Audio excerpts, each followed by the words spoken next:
second question then. Do you think the general public's view of the indigenous community is more negative than positive? You know what? I have to say, I think it's become a little more positive. I look at the generation, I guess, of my children, which is kind of close to you.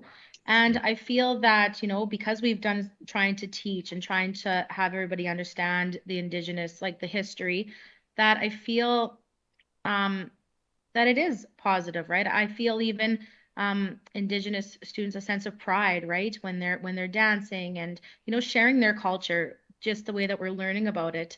I feel that I I guess I'm not surrounded by a lot of negativity with it. I know the more that I see in our community and the more that I see in the classroom and with students, I do feel that is becoming positive. Okay, so the reason we asked this question is this is a more personal question because Mhm. my parents they have a lot of negative views because of the indigenous community just because Mhm. stereotypes and stuff. So Right.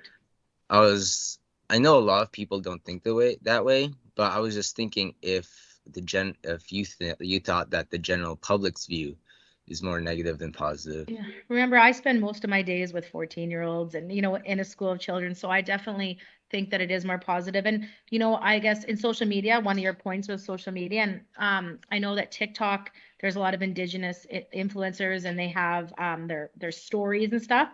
So I Yeah. think that that helps with the understanding because they're kind of sharing their culture and they're sharing their ideas. And I think that just has in a positive light, right? Yeah. Like kids always use TikTok. So I think when they see that and they're sharing their stories, it's not negative.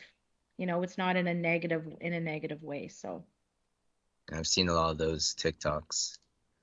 Mm.